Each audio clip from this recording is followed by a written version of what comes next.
بسم اللہ الرحمن الرحیم۔ السلام علیکم معزز طلباء کرام، آپ سب کیسے ہیں؟ آج ہم مؤطا امام محمد کے سبق نمبر 354 کو پڑھیں گے۔ آج کے ہمارے سبق کا عنوان ہے شفا کا بیان۔ آج کے ہمارے سبق کی جو عبارت ہے وہ باب الشفاعت سے شروع ہوتی ہے۔ آئیے پہلے احادیث پڑھتے ہیں اور اس پر پھر جو قیل و قال جو کلام ہوگا وہ اس کے بات کرتے ہیں۔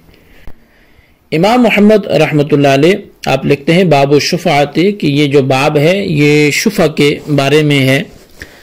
اخبرنا مالک اخبرنا محمد بن مارۃ اخبرنی ابو بکر ابن محمد ابن عمرو ابن حزم ان عثمان بن عفان رضی اللہ عنہ قال اذا وقعت الحدود في ارض فلا شفاعت فيها ولا شفاعت في بئر ولا في فحل نخل۔ امام محمد فرماتے ہیں کہ ہمیں امام مالک نے محمد بن عمارہ سے خبر دی ہے اور انہیں محمد بن عمرو بن حزم نے بتایا کہ حضرت عثمان بن عفان رضی اللہ عنہ نے فرمایا جب کسی زمین کی حد بندی ہو جائے تو اس میں شفا نہیں ہے، اور کنویں اور کھجور کے درختوں میں بھی شفا نہیں ہوگا۔ اخبرنا مالک اخبرنا ابن شہاب عن ابی سلمۃ بن عبد الرحمن ان رسول اللہ صلی اللہ علیہ وسلم قضى بالشفاعة فيما لم يقسم فإذا وقعت الحدود فلا شفاعة فيه۔ امام محمد رحمۃ اللہ علیہ فرماتے ہیں کہ امام مالک نے ہمیں ابن شہاب سے اور وہ ابو سلمہ بن عبد الرحمن سے بیان کرتے ہیں کہ رسول کریم صلی اللہ علیہ وسلم نے اس چیز کے بارے میں شفا کا فیصلہ فرمایا جو ابھی تقسیم ہی نہیں کی گئی ہو، اور اگر اس کی حد بندی کر دی گئی ہو تو اس میں شفا نہیں ہے۔ قال محمد قد جاءت في هذا احادیث مختلفۃ فالشریک احق بالشفاعۃ من الجار والجار احق من غیرہ بلغنا ذلك عن النبی صلی اللہ علیہ وسلم۔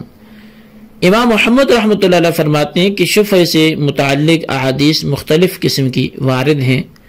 لہذا شریک پڑوسی جو ہے وہ شفع کے حوالے سے وہ زیادہ جو ہے حقدار ہے، یعنی شریک جو بندہ ہے وہ پڑوسی سے شفع کے بنسبت زیادہ حقدار ہے کہ وہ شریک شفع کرے،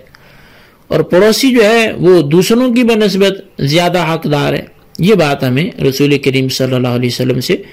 پہنچی ہے۔ اخبرنا عبداللہ بن عبد الرحمن بن یعلا الثقفی اخبرنی عمرو بن ثرید عن ابیہ سرید ابن سوید قال قال رسول اللہ صلی اللہ علیہ وسلم الجار احق بثقبہ وبہذا نأخذ وهو قول ابی حنیفہ والعامة من فقہائنا رحمہم اللہ تعالی۔ امام محمد رحمۃ اللہ علیہ فرماتے ہیں کہ ہمیں عبداللہ بن عبد الرحمن بن یعلا ثقفی نے خبر دی ہے کہ مجھے عمر بن سرید نے اپنے والد سرید بن سوید سے یہ خبر دی کہ رسول کریم صلی اللہ علیہ وسلم نے فرمایا کہ پڑوسی شفا کا سب سے زیادہ حقدار ہے۔ ہمارا بھی امام محمد فرماتے ہیں کہ اسی پر عمل ہے، اور امام اعظم امام ابو حنیفہ رضی اللہ تعالیٰ عنہ اور ہمارے عام فقہائے کرام کا بھی یہی قول ہے۔ ایک حدیث اور 2 عدد آثار جو ہے وہ اس شفا کے باب میں ذکر کیے گئے،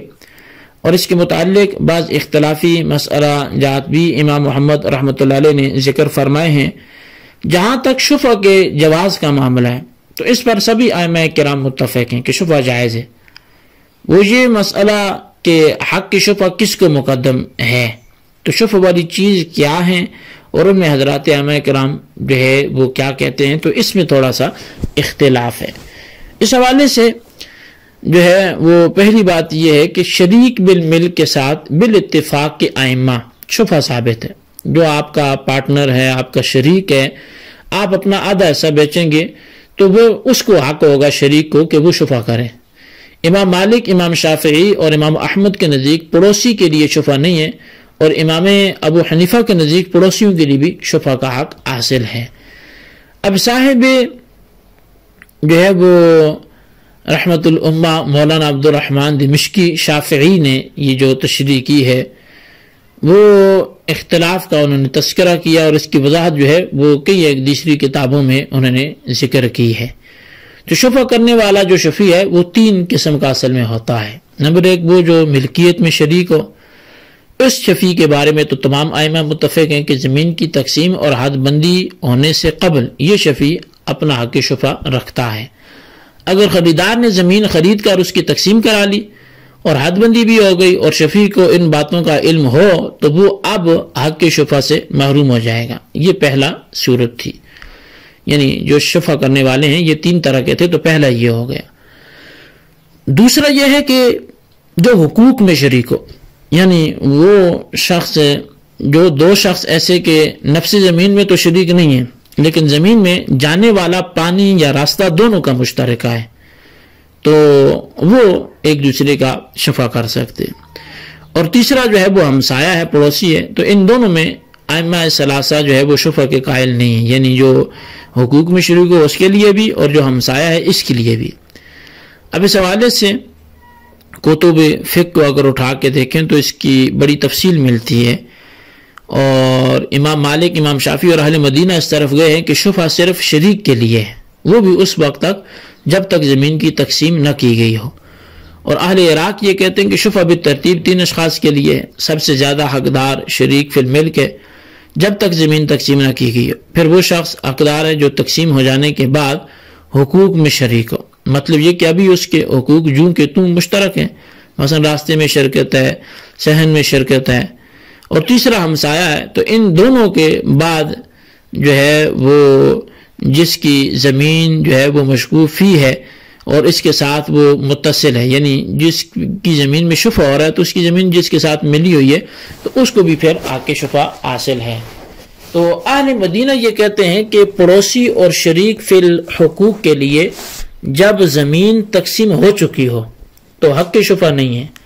اہل عراق یعنی امام اعظم اور ان کے شاگرد کی جو مضبوط دلیل ہے وہ حدیث ہے جسے ابو رافع نے روایت کیا۔ آپ فرماتے ہیں کہ نبی علیہ السلام نے فرمایا الجار احق بثقابہ، کہ پڑوسی شفع کا جب وہ زیادہ حقدار ہیں۔ یہ حدیث پاک بخاری اور مسلم دونوں میں مذکور ہے۔ پھر امام ترمذی اور امام ابو داؤد نے نبی علیہ السلام سے روایت کی کہ نبی علیہ السلام نے فرمایا کہ پڑوسی اپنے پڑوسی کے مکان کا وہ حق شفع میں زیادہ حق رکھتا ہے۔ امام ترمذی نے اسے صحیح کہا ہے، اور معنی کے اعتبار سے حدیث ان کے لیے جو ہے وہ لازم کرنے والی ہے، یعنی پڑوسی کے لیے شفع کو لازم کرتی ہے، کیونکہ شفع سے جو مقصود ہے وہ ضرر سے بوجہ شرکت کے بچنا ہے۔ یہ معنی پڑوسی میں بھی پایا جاتا ہے، لہذا ضروری ہوا کہ پڑوسی کو بھی شریک فی الملک کی طرح حق شفع میں شامل کیا جائے۔ تو حنفی کہتے ہیں کہ جو شخص نفس مبی میں شریک ہے اس کے لیے شفع لازم ہے، اس کے بعد اس شخص کے لیے جو حقوق میں شریک ہو، مثلا پانی اور راستہ دونوں کا مشترکہ ہے، اس کے لیے بھی شفع لازم ہے۔ پھر تیسرا جو ہے وہ پڑوسی اور ہمسائے کے لیے حق شفع لازم ہے۔ شفع کے وجوب کی ترتیب یہی ہے۔ رعا شفع کا ثبوت تو وہ ان حدیث سے ہے جن میں نبی علیہ السلام کے ارشاد مذکور ہے، شفع اس کے شریک کے لیے ہے جس نے تقسیم نہ کی ہو۔ دوسرا آپ کا فرمان ہے کہ مکان کا پڑوسی مکان اور زمین کا زیادہ حقدار ہے، اگر وہ غائب ہو تو اس کا انتظار کیا جائے گا جبکہ اس کا راستہ ایک ہو۔ اس کے علاوہ نبی علیہ السلام نے یہ بھی فرمایا کہ پڑوسی جو ہے وہ اپنے سبقیہ کا زیادہ حقدار ہے۔ تو آپ سے پوچھا گیا کہ یہ ثقب کیا ہے، تو فرمایا کہ یہ شفع کو کہتے ہیں۔ اور اسی طرح نبی علیہ السلام سے مروی ہے کہ نبی علیہ السلام کے حوالے سے کہ پڑوسی شفع کا زیادہ حقدار ہے، اور امام شافعی فرماتے ہیں کہ پڑوسی ہونے کی وجہ سے شفع کا حق نہیں ملتا، کیونکہ نبی علیہ السلام کا ارشاد ہے کہ شفع اس چیز میں سے ہے جس کی تقسیم نہ کی گئی ہو، اور جب حد بندی ہو جائے اور راستے تقسیم ہو جائیں تو پھر شفع نہیں ہے، اور پھر شفع میں غیر کی ملکیت پر اس کی رضامندی کے بغیر جو ہے وہ تملیک ہوتی ہے۔ اس لیے یہ خلاف قیاس ہے، کیونکہ غیر منقسم چیز میں شفع کا حق شریعت کے حکم میں آ گیا، اس لیے خلاف قیاس ہونے کی وجہ سے اس میں منحصر جو ہے وہ اسی میں رہے گا، اور اس پر قیاس کر کے دوسری اشیاء میں شفع نہیں ثابت کیا جائے گا۔ جبکہ یہاں پر حناف کی دلیل یہ ہے کہ پڑوسی کے لیے حق شفع کا ثبوت خود حدیث پاک سے ثابت ہوتا ہے۔ جس طرح شریک کی ملکیت کا نفس مبی کے ساتھ اتصال ہے،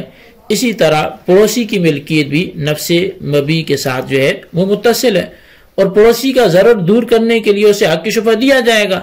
بلکہ اس سے ضرر کو دور کرنا یہ زیادہ جو ہے وہ اہمیت رکھتا ہے پڑوسی سے۔ اور اس ترتیب کا جو ثبوت ہے وہ بھی حدیث سے ثابت ہے کہ نبی علیہ الصلوۃ والسلام نے فرمایا کہ الشریک احق من الخلیط والخلیط احق من الشفیع، یہ مصنف ابن ابی شیبہ کی حدیث پاک ہے کہ شریک سے یہاں مراد وہ شخص ہے جو